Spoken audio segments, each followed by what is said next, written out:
Personificações, não pessoas. Neville Goddard. 20 de junho de 1969.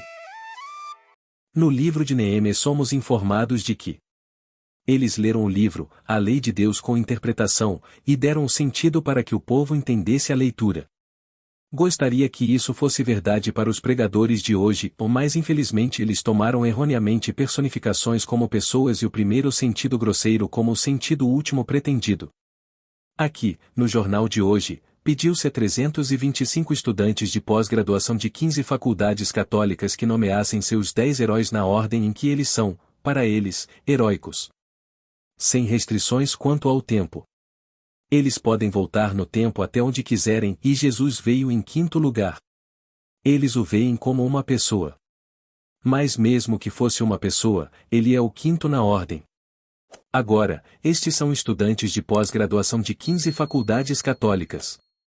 O falecido presidente Kennedy ficou em primeiro e seu irmão, Robert, em segundo e Martin Luther King em terceiro e aí veio a ordem, 10 deles. E você se pergunta o que eles estão recebendo? Depois de 4 anos de faculdade, eles ainda veem o livro como uma história secular. Se você nunca foi para a faculdade, tudo bem, mas se você ler isso como literatura, como muitos deles fazem na faculdade, você descobriria que não se trata de história secular. Ora, aqui, no pensamento bíblico, um nome não é um mero rótulo de identificação, é uma expressão da natureza essencial de seu portador. O nome de um homem revela seu caráter. Conhecer o nome de Deus é conhecer a Deus como ele se revelou. Como disse o salmista: aqueles que conhecem o teu nome confiam em ti. Salmo 9 versículo 10. Mas é uma progressão de revelações do nome. É revelado pela primeira vez como Deus Todo-Poderoso no nome de El Shaddai. Então vem em nome da plena consciência, eu sou. Dizem-nos que o primeiro foi dado a Abraão, Isaque e Jacó, assim como o poder todo-poderoso. Então a segunda revelação veio a Moisés e foi dada como consciência, eu sou. A revelação completa do seu nome encontramos em Jesus Cristo, e esse era o nome do Pai. Uma relação pai-filho. Manifestei o teu nome aos homens que do mundo me deste. Eles eram teus e você os deu para mim. Eu lhes dei a conhecer o teu nome e o farei conhecer, para que o amor com que me amaste esteja neles e eu neles. João 17 versículo 6.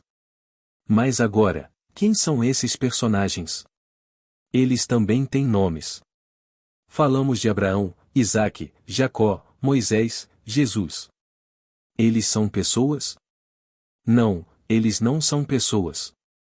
Eles são personificações dos estados eternos do jogo de Deus, e o homem os confundiu completamente com pessoas, pois você é uma pessoa e eu sou uma pessoa. Esses estados são eternos. Aprenda a distinguir entre o homem e seu estado atual. Em que estado está o homem agora? Começa com Abraão. O chamado de Abraão como estado, o estado de amor, o estado, ele era amigo de Deus. O estado de fé é realmente o que o estado é. Nesse estado, você e eu vimos toda a peça em detalhes. Então a peça chega ao seu clímax e cumprimento no estado chamado Jesus Cristo. É um estado e quando você alcança esse estado a peça termina. E você é o autor da peça. Mas dizer que ele é meu herói e eu o coloquei em quinto lugar como pessoa é interpretar mal a história da Bíblia. Não se entende nada se você pode nomeá-lo entre personagens que são personagens da história. Como Blake disse que isso sempre deve ser entendido quando você abre a Bíblia e lê qualquer coisa na Bíblia. Deve sempre ser entendido que as pessoas Moisés e Abraão não são aqui entendidas, mas os estados significados por esses nomes, sendo os indivíduos representantes ou visões desses estados eternos conforme foram revelados ao homem mortal na série de revelações divinas conforme estão escritas na Bíblia. Agora ele disse: eu vi esses estados em minha imaginação, quando vistos à distância aparecem como um só homem, mas quando você se aproxima aparecem multidões de nações. Digo a você que tive essa experiência com Blake.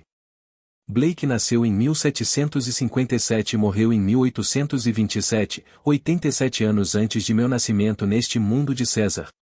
E ainda assim eu conheço Blake. Conheci Blake esta noite depois de discutir o tema habitual, o mistério de Deus. O que mais discutir? Ele me disse: caia para trás. Um completo abandono de si mesmo, sem nenhuma restrição. Não importa se você se espatifar no nada. Apenas caia para trás. Então, como se tivesse caído da Terra, estou viajando pelo espaço como um corpo interestelar. Poderia ser uma estrela, mas estou viajando pelo espaço. E quando esse movimento cessou e eu parei, olhei para cima e aqui ao longe estava um único homem, todo radiante. Seu coração era como um rubi flamejante. Mas quando me aproximei dele, aqui aquele corpo continha inúmeras nações e raças, todas as pessoas da eternidade naquele corpo. Assim como ele me disse caia para trás e eu acreditei em sua palavra e caí para trás e aparentemente caí no espaço interestelar. Aqui estou me aproximando de um ser brilhante, um ser que contém todas as raças, todas as nações, tudo no universo. Agora estamos sendo reunidos de volta àquele ser após a jornada. Começa com o estado chamado Abraão. Abraão viu tudo antes. Como nos é dito em Gálatas. E a Escritura, prevendo que Deus salvaria e justificaria os gentios, de antemão pregou o Evangelho a Abraão. Gálatas 3 versículo 8. Você não teria pensado que Abraão, se considerasse isso uma história secular, um ser histórico, que ele, precedendo 2000 anos, poderia ter recebido o Evangelho. Você diria, bem, o Evangelho ainda não havia acontecido há 2000 anos e ainda assim lhe foi mostrado o Evangelho, o plano de salvação de Deus. Bem, agora, como isso funciona? O próprio Deus entrou pela porta da morte, a caveira humana, com todo aquele que entra e se deita na sepultura com aquele que entrou naquela caveira em visões da eternidade, até que acorde e veja Jesus e as roupas de linho que ali estavam as mulheres. Tecida para eles e a porta da casa de seu pai. Blake, Milton, 32. Bem, quem entrou? Jesus não é um homem. Ele é o Filho do homem redimido, todos reunidos após a ressurreição, após as experiências de redenção, reunidos em um ser, e esse ser é personificado como Jesus. Bem, quem foi que entrou? Disseram-lhe que era a semente de Deus, foi a semente de Cristo, o Filho de Deus, que entrou, e o Filho de Deus e Deus são um. Em Gálatas, a palavra traduzida como semente que entrou e que o homem deve produzir é esperma. Significa o esperma do homem. O homem agora está identificado com Deus. Não é o esperma físico, é apenas uma sombra produzindo corpos de morte. É o sêmen espiritual. É chamado de Cristo nas Escrituras, definido aqui como a semente chamado de semente em Gálatas 3 versículo 16. Também significa extrair, isto é, através da ideia de estender-se. Deus está sempre se expandindo. Então ele se planta no crânio humano. Agora aparentemente somos dois, mas não somos mais dois. Através do sonho e é Deus sonhando, e então a barreira é removida e nos tornamos um, e somos individualizados e emergimos como Deus no final. Quando emergimos somos Deus, o Senhor Jesus Cristo. Mas a coisa personificada foi aceita como a coisa significada quando é apenas um sinal. Jesus é um sinal como Abraão é um sinal, Isaque é um sinal, estes são sinais. Mas quem está falando ou testemunhando a coisa significada? Então aqui, quando você ler, tente ter em mente que essas são apenas personificações e tente descobrir o que elas estão personificando. Qual é o significado do nome quando você lê Abraão, Isaque, Jacó, Moisés, Jesus ou qualquer personagem das Escrituras? Até que você entenda o significado por trás da placa, você sentirá falta quando começar a ler as Escrituras. Muitas vezes você encontra um clássico contando uma história muito maior do que as coisas que você ouve nos púlpitos nas manhãs de domingo. Infinitamente maior. Aqui está um homem que é matemático e você conhece seu jogo. Todos vocês já viram isso e riram muito disso. Eu podia vê-lo toda semana, é tão maravilhoso, valisse através do espelho. Vamos vê-lo. Venha, vá e olhe para ele, gritaram os irmãos e então cada um deles pegou Alice pela mão e a conduziu até onde o rei estava dormindo. Tweedledee disse: "Oh, ele está sonhando agora, eu me pergunto com o que ele está sonhando?" Alice disse: "Ninguém pode saber disso." Então Tweedledee disse a Alice: "Ora, ele está sonhando com você e se ele parou de sonhar com você, Onde você acha que estará? O sonhador no homem é Deus, mas ele tem que sonhar na sequência em que isso acontece. Se desenrola e chega ao clímax como Jesus Cristo. Você não pode omitir nenhuma parte do sonho. Assim como nossos antepassados jogaram, nós também o faremos. E quem está interpretando, que é o único ator do sonho, é Deus. Deus está desempenhando todos os papéis neste mundo. Então Deus está no real. Aqui mesmo sonhando e ele tem que sonhar exatamente como ele escreveu no começo e mostrou o sonho. Foi essencial despertar e expandir-se. Pois você existia antes que o mundo existisse. Quando você desceu você era o Filho de Deus, um eu de Deus, e ele está estendendo isso, o mesmo Filho, só que realçado pela razão do sonho que ele predeterminou. Assim, no homem está o sonhador e esse sonhador é Deus, o único Deus no mundo, que é Eu Sou. Ele está sonhando tudo. Então esse matemático conhecido por nós como Lewis Carroll e Dodson era o nome dele. Aqui pegamos um livro, esse lindo. Chamamos de clássico infantil. Criança não é nada. Isso diz muito. Tudo era possível através do espelho, tudo. Conforme dito nas Escrituras. Com Deus todas as coisas são possíveis, e então, com a história, todas as coisas são possíveis. As coisas são o que eu digo que são. Ele sonha e leva-o ao seu clímax, a sua realização em Jesus Cristo. Quando encontramos hoje nossos meninos e meninas saindo do armário depois de 4 anos de faculdade e eles poderiam nomear essa personificação como um personagem da história que já é ruim o suficiente. Mas colocar isso em quinto lugar é inacreditável e estes são colégios católicos. Não estou dizendo que isso não aconteceria num colégio protestante, aconteceria lá também. Eles poderiam tê-lo colocado em 10º lugar. Muitos deles não têm nenhum sentimento em relação a ele, nenhum sentimento em relação à história, e não acreditam nela. Mas o sonhador os está conduzindo, assim como está conduzindo você, assim como me conduziu, e nós passamos por tudo neste mundo. Agora, ele lança sua sombra neste mundo. E no mundo das sombras imitamos a Deus. Foi isso que ele fez. Ele está sonhando comigo. Eu ouvi isso uma noite tão claramente. Eu me deitei dentro de você para dormir. Enquanto dormia tive um sonho e eu sabia exatamente o que ele estava sonhando, e ele está sonhando que é eu. Quando ele acorda, ele é eu e eu sou ele. Então ele está sonhando que sou eu, mas agora neste mundo de sombras, pois este é um mundo de sombras. Devo aprender a imitá-lo. Bem, se ele me sonha e está me sonhando através de todas as coisas que experimentei no mundo, então posso começar a modificar algumas delas, imitando-o e começar a sonhar. Bem, como seria o sentimento se fosse verdade? Isso é um sonho. Não há nenhum fato que o apoie, não há nada neste mundo que me encoraje a continuar nesse sonho, mas é um sonho, um devaneio. Se ele me sonhar e depois me pedir para imitá-lo como uma criança querida neste mundo, vestindo esta vestimenta de carne e osso, eu o imitarei, destacando um sonho nobre para mim, meus amigos, para estranhos para isso. Importa, e então ouse sonhá-lo. Como seria o sentimento se fosse verdade? Apenas, como seria? Então entre nesse estado como se fosse verdade e veja se isso não acontece. Sei por experiência própria que isso acontece. Mas quero encorajar todos que me ouvem a realmente tentar. E começar esta noite. Como seria? Como seria o sentimento se fosse verdade? Pois somos encorajados a usar o sentimento na história. Aproxima-te, filho meu, para que eu te sinta. Você tem a voz de Jacó, mas chegue perto. Você me diz que é Esaú, deixe-me apalpá-lo para ver se você realmente tem a realidade externa a qual associa o meu filho Esaú. Jacó não tem realidade externa, ele é um rapaz de pele macia, mas Esaú tem a externa. Este mundo é Esaú neste momento, o meu sonho é Jacó.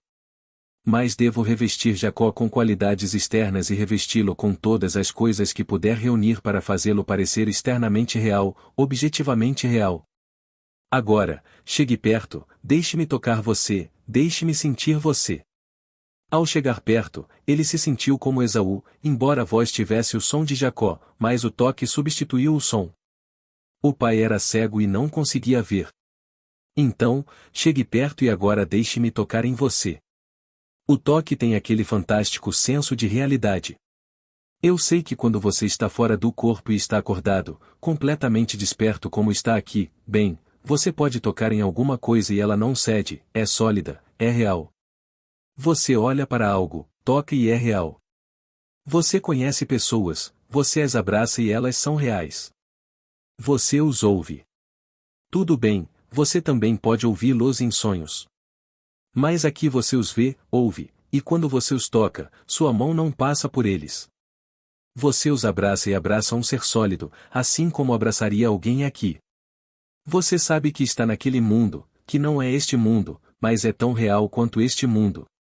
Então você começa a se libertar daquilo que o mundo lhe diz ser a única realidade. Você não pode retornar a este mundo e vê-lo novamente como o via anteriormente. Ninguém pode lhe dizer que alguém está morto e, portanto, por estar morto ele se foi e deixou de existir. Não importa o quão sábios sejam aqueles que lhe dizem que você não pode acompanhá-los, porque você passou por outras experiências além daquelas sobre as quais eles estão falando. Eles estão teorizando e você está falando por experiência própria. Você entra em um mundo e os conhece. Ninguém pode me dizer que não os conheci, assim como não me pode dizer agora que não estou tocando neste púlpito, que não estou nesta sala conversando com você.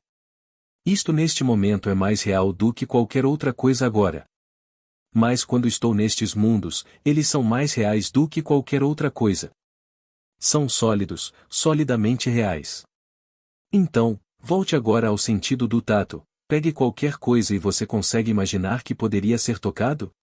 Bem, você diz, como você poderia tocar no dinheiro? Você pode tocar no dinheiro. O dinheiro até tem cheiro. E esse é um dos sentidos que ele usou. Ele disse: aproxime-se, meu filho, para que eu possa tocar em você. Quando ele chegou perto e o tocou, ele disse: você se sente como meu filho Esaú e cheira como Esaú. Você tem o odor de meu filho. Então ele pegou dois sentidos que para ele eram como tocar, porque era preciso chegar perto para detectar o aroma, e chamou isso de seu filho Esaú. Então ele o abençoou e, estranhamente, ele não pôde voltar atrás. Quando descobriu que estava enganando a si mesmo, não conseguiu reverter sua bênção. Você não pode reverter isso a menos que faça um esforço tremendo para mudá-lo. Você coloca essas coisas em movimento e no seu devido tempo elas acontecerão, e todas acontecerão. Eles irão confrontá-lo e você nem mesmo reconhecerá a sua própria colheita. Você vai se perguntar quando foi que eu fiz isso, mas você tinha que ter feito isso ou não poderia acontecer. Mas no grande sonho é Deus sonhando e Deus está sonhando tudo no mundo. Bem, você não pode mencionar nada hoje que consideramos novo, fantástico, que não esteja registrado abertamente nas Escrituras. Você mencionou um vício. Vou mostrar isso nas Escrituras. Mencione um vício, vou lhe mostrar tudo nas Escrituras e achamos que isso é algo novo. Não nego que temos novas terras, novas isto e aquilo, mas falo agora das realidades por trás das aparências. Eles estão todos registrados nas Escrituras. Tudo está lá. Então aqui, quando você abre a Bíblia e se depara com um nome glorioso como Jesus, não importa como você foi treinado no passado, assim como eu fui treinado para vê-lo como uma pessoa, um indivíduo que nasceu de uma mulher. De alguma maneira estranha, há 2000 anos, não. Jesus é simplesmente a personificação, o representante de todos os que alcançaram o fim. Todos que chegaram ao clímax da peça estão reunidos em um único corpo e esse corpo personificado é o Senhor Jesus Cristo. Mas quem está chegando? É a semente de Cristo, que é o Filho de Deus. Ouça as palavras do capítulo 3 de Gálatas. E a promessa foi feita a Abraão e à descendência de Abraão. Não de sementes, referindo-se a muitas, mas referindo-se a um. E a tua descendência, que é Cristo. Ele identifica o homem agora com Deus. Ele se tornou um com aquele que fez a promessa. E então as Escrituras dizem a você: você está indo para uma terra que não é sua. É uma terra estrangeira, e você será escravizado e sofrerá por 400 anos, depois disso você sairá e herdará 100 vezes mais. Gênesis 15 versículo 13. É uma expansão do que você era. 100 vezes maior do que você era. Esse é o propósito de toda a peça, trazer de volta ao reino nós que éramos filhos de Deus e ainda somos filhos de Deus, mas expandimos além do que éramos quando iniciamos o sonho. Assim entramos nas portas da morte com a semente juntos e estamos na sepultura em visões da eternidade. Estas são as visões eternas e são todos estados eternos e os estados são reais. Portanto, se você sair de um estado, não pense que o apagou, assim como o viajante que passa por uma determinada cidade quando sai da cidade. Seria estúpido para ele pensar que a cidade deixou de existir porque ele partiu. A cidade permanece, mas você, o viajante, segue em frente. Você, o viajante no tempo, você se move de um estado para outro. E o estado final é Jesus Cristo. Quando você entra nesse estado, você nasce do alto. Você está completamente desperto na sepultura e sai pela única porta chamada Porta do seu Pai. Você sai e olha para as roupas de linho que são o corpo e vê que foi isso que as mulheres teceram para você. Sua mãe teceu para você, sua mãe terrena, e você sai e todo o drama te envolve, tudo o que está registrado de Jesus. Ele é apenas o sinal que você está experimentando agora da maneira mais sólida. Não como uma teia, uma realidade sólida. Portanto, a Bíblia é uma alegoria e, como todas as alegorias, você e eu devemos descobrir seu caráter fictício e, tendo descoberto isso, tente descobrir o que ela está tentando lhe dizer, qual é o seu verdadeiro significado, e aprender o seu significado. Portanto, a história de Jesus é uma alegoria do começo ao fim. É uma parábola representada, mas o homem, infelizmente, confundiu as personificações com pessoas e o próprio instrumento que transmitiu a instrução com a instrução. Que argumentos você ouve nos púlpitos, domingo após domingo, a respeito desses personagens que são apenas personificações, e eles falam deles como esses estudantes de pós-graduação falaram dele como seu quinto herói? Eu lhe digo. Acredite. É verdade o que estou lhe dizendo. Eu também pensei que estes eram personagens históricos.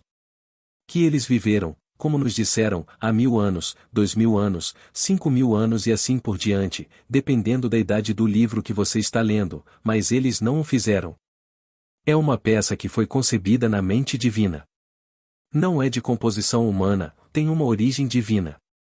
Quando você experimenta isso, você sabe e pode testemunhar isso. Agora, ele chama pessoas de vez em quando e as envia como testemunhas. Eles são aqueles que são chamados de apóstolos nas Escrituras. Mas o apóstolo vive agora no mundo.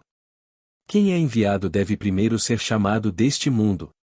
Ele é chamado deste mundo para o mundo celestial e para lá é comissionado e enviado, pegando a mesma roupa que deixou na cadeira ou na cama, maravilhado além da conta com o que experimentou.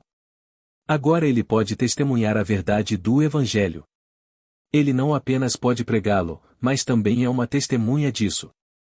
Ele lhe diz a diferença entre a coisa significada e o sinal. Não nos é dito nas Escrituras. E o próprio Senhor vos dará um sinal. Uma jovem conceberá e dará à luz um filho, e lhe chamarão o nome de Emanuel. Mateus 1 versículo 23. Bem, Emanuel significa Deus conosco. Ele está conosco, com cada criança nascida de mulher. E essa já é a concepção. A semente já está aí aguardando um certo, você pode chamar isso de fertilização em um determinado momento, e a partir de então isso acelera por dentro, e então o próprio indivíduo é quem sai. Tudo o que você vê ao seu redor são apenas sinais que testemunham sua expansão. Sua expansão foi o seu nascimento, e você saiu da sepultura. Então você subiu, você ascendeu, e o próprio Espírito desce sobre você e o sufoca de amor, porque ele sela sua aprovação. Ele aprova tudo o que você é agora. Tendo passado pelo sonho. E quem fez isso? Deus fez isso. E quem acordou? Deus acordou. Então, quando ele acorda, você acorda e você é ele, mesmo que ainda deva continuar em seu estado limitado até finalmente tirar a pequena vestimenta de carne e osso. Portanto, tente não esquecê-lo ao lê-lo. E espero que você esteja lendo a Bíblia diariamente. No que me diz respeito, não encontro nenhum livro comparável a ele, por mais bem escrito e bonito que seja. Mas a Bíblia.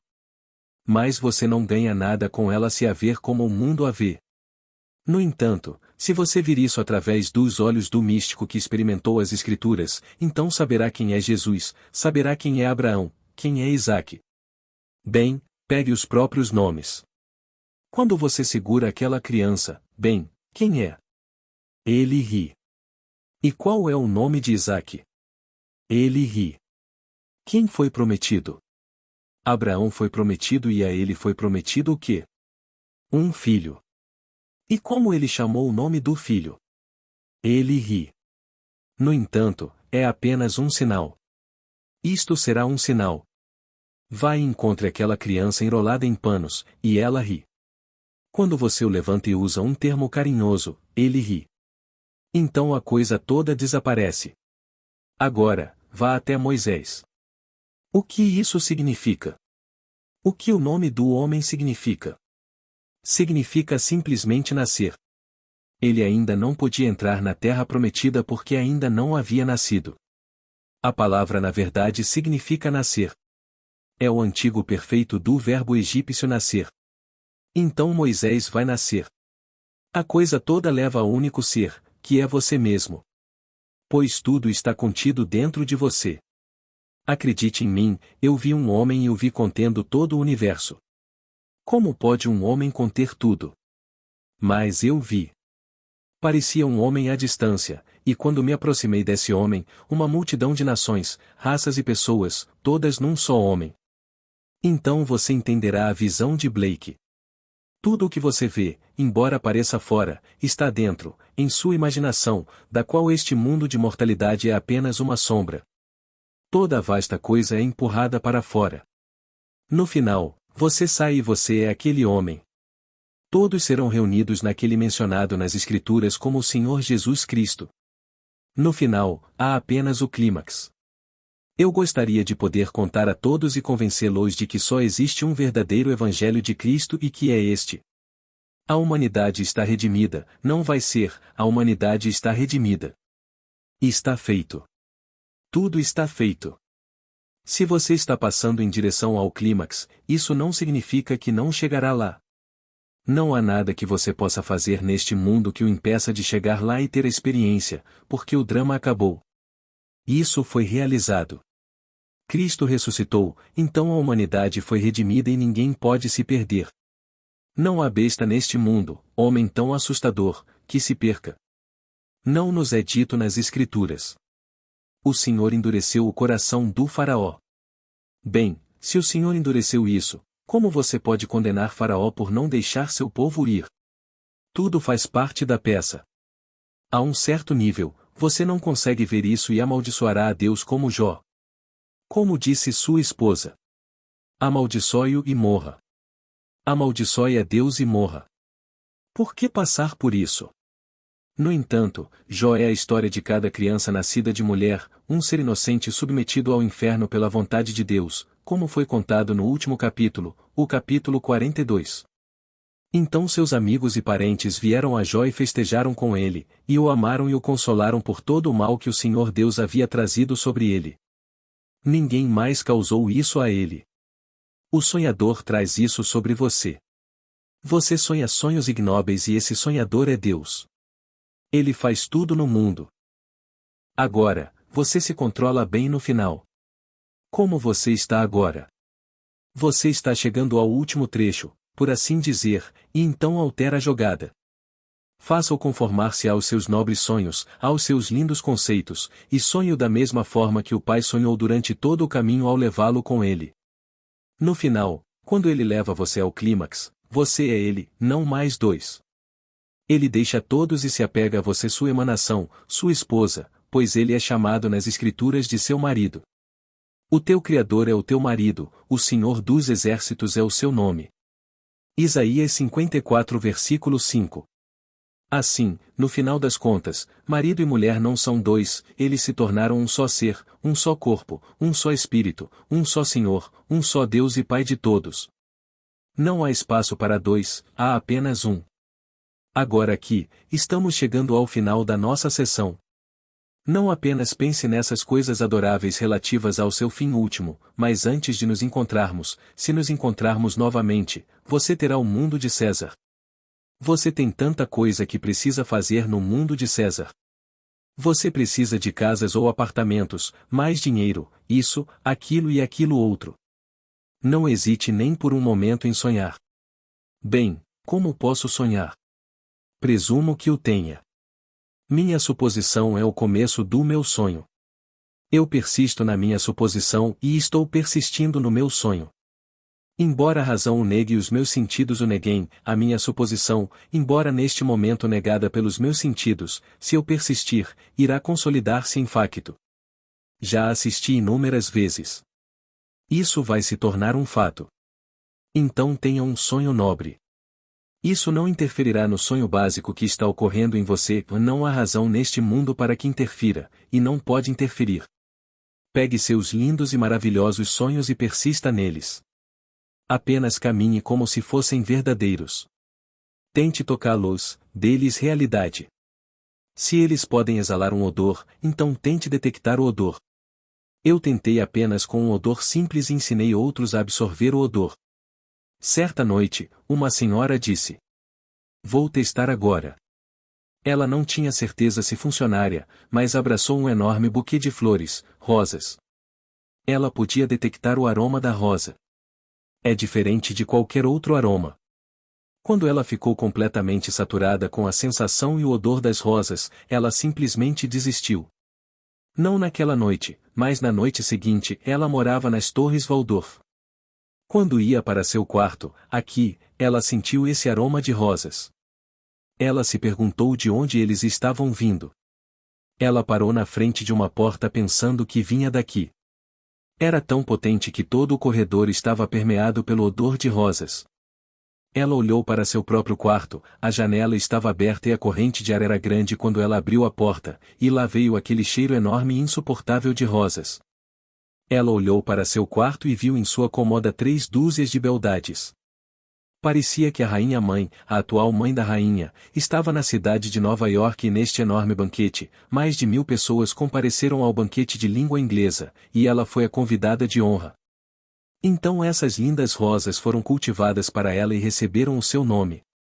No dia seguinte, quando estavam limpando, perguntaram ao maitre o que fazer com as rosas e o maitre disse: "Bom, eu sei que a senhora Niemeyer adora flores. Dê a ela 3 dúzias, e dê 1 dúzia a fulano e dê 1 dúzia a fulano." Mas ela foi escolhida porque adorava receber flores e receber 3 dúzias de belezas. Eles estavam simplesmente perfeitos na noite anterior, então estavam igualmente perfeitos quando foram levados ao quarto dela no dia seguinte. Aqui ela foi dominada por rosas. Isso é colocá-lo à prova. Então não me importa quem você é e convido você a testar. Convido você a aceitar o desafio. Você não foi convidado no capítulo 13 de 2 Coríntios. Vocês não percebem que Jesus Cristo está em vocês? Falhem no teste. Então teste-o e veja. Você está convidado a testá-lo e ver. Bem, agora é assim que eu iria testá-lo, pois ele é o poder de Deus, a sabedoria de Deus, o amor de Deus. Ponto tudo nessa semente e essa semente está em você. Muito antes de ele acordar como você pode testá-lo. Você não consegue sentir uma rosa agora em sua mão? Não há rosa aqui, mas você pode senti-la. Sinta aquela qualidade aveludada de uma rosa e você poderá detectar o odor se conhecer o odor de uma rosa. E quem não conhece?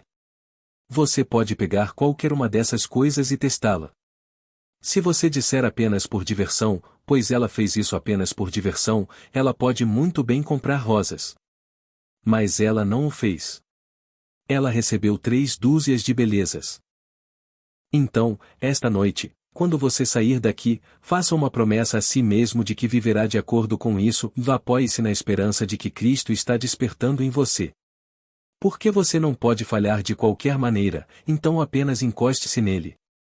Então aceite a promessa dele de que você pode assumir qualquer estado e isso se tornará um fato.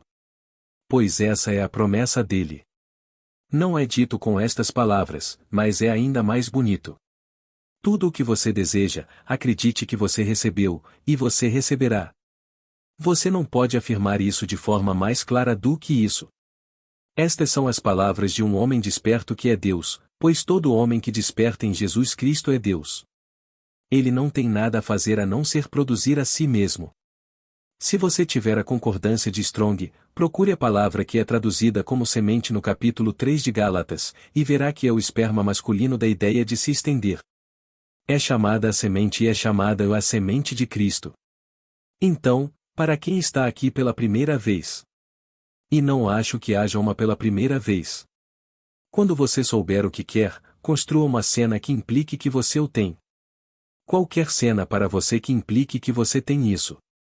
Depois de construí-lo, simplesmente, sem estourar um vaso sanguíneo, assuma que você o está vendo e tente tocá-lo, tente ouvi-lo se a audição servir, tente vê-lo com seu olho espiritual. Traga todos os seus sentidos para esta cena que implica a realização de um sonho. Depois de ter feito isso, persista no sentido de que você sabe que fez isso, que tudo ficou para trás. Agora, parece estranho dizer-lhe, mas o nosso momento presente não está retrocedendo no passado, está avançando em direção ao futuro para nos confrontar. Então, se eu fizer isso agora, não estou retrocedendo para o meu passado, estou realmente avançando para o meu futuro e estou caminhando apenas para confrontar o que estou fazendo agora. Mas o homem pensa que o que tenho agora retrocedeu e isso é passado, acabou. Não desapareceu, e está sempre se movendo para me confrontar. Agora, vamos entrar no silêncio. Há alguma dúvida, por favor? Pergunta. O que é intuição? Resposta. O que é intuição? Bem, não posso lhe dar a definição da palavra no dicionário, elas podem ser diferentes, mas sinto que o homem traz a este mundo o conhecimento inato. Ele não ganha nada deste mundo. Como disse Blake. O mundo é pobre demais para lhe dar qualquer coisa. Ele traz consigo. E então ele conhece intuitivamente no sentido em que conhece, ele tem um conhecimento inato de alguma coisa. Isso para mim é intuição. Agora, você pode ter uma visão e isso não é intuição, porque isso para você é tão gráfico que nenhum poder no mundo poderia desalojá-la. Quando vi a corrida 3 dias antes de ela acontecer, não há nenhum argumento que alguém possa me dar para me dizer que eu não a vi e que vi exatamente como aconteceu. Se eu tivesse alguma quantia de dinheiro, eu o teria colocado bem na cara daquele que realmente veio primeiro, artes e letras. Eu vi o final e vi Majestic Prince em segundo, na próxima posição, e vi Dick em terceiro. Eu vi. Como alguém poderia me dizer que eu não vi? Eu vi as cores e contei para minha esposa na manhã seguinte, e contei para minha filha no sábado de manhã. Ela estava indo para a casa de um amigo que queria que o príncipe vencesse. Bem, eu queria que ele ganhasse também. Mas eu não conhecia o jockey, o dono, não conhecia o treinador, eu conhecia eles. Mas eu não tinha nenhum interesse pessoal, apenas um interesse sentimental. Portanto, não havia razão para eu começar a fazer nada. Eu queria que o príncipe tivesse a tríplice coroa. Mas vi a corrida nas primeiras horas da manhã de quinta-feira, por volta das 4. Estive mais perto daquela corrida do que jamais estive de qualquer corrida na minha vida quando a vejo através destes olhos, ou mesmo quando estou na linha de chegada. Eu não conseguiria ver tão de perto se os usasse com óculos, pois com o olho espiritual você vê todas as cores em detalhes. Você vê tudo. Eu vi o cavalo entrar na amurada e nada conseguia pegá-lo, arrancando, afastando-se. Mal pude acreditar que vi aquilo. E eu acordei, posso te dizer, acordei desapontado. Fiquei desapontado porque queria ver algo diferente disso. Mas eu vi e tive que seguir com a minha visão, pois Deus se dá a conhecer a mim em visão. E esse foi o fim. É bom que o homem não saiba tudo o que Deus planejou. Ele já está louco o suficiente. O que ele faria se visse esses fins fixos? Alguma outra dúvida? Pergunta. O que você pode dizer sobre esses seres que escreveram a Bíblia em relação ao tempo e ao espaço? Resposta. São homens condicionados pela providência divina para o papel que desempenharam. Eles eram completamente desconhecidos. Seus nomes têm um certo significado. Esta noite comecei a citar Neemias, que significa Jeová confortou. Há um grande conforto se eu puder ler algo com entendimento, e assim no capítulo 8, versículo 8, citei esta noite que eles leram no livro a lei de Deus com interpretação, e entenderam o que foi lido, para os homens deu sentido a isso. Bem, isso é um grande conforto para um homem se ele souber, enquanto lê, o que está por trás daquilo que está ouvindo ou vendo.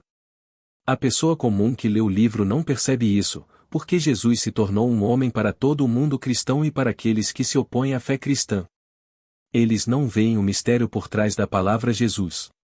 É o único nome porque esse é o clímax, a realização de tudo o que pertence à peça, e todos estão reunidos num único ser. A palavra Jesus significa Jeová a mesma coisa. Significa Salvador.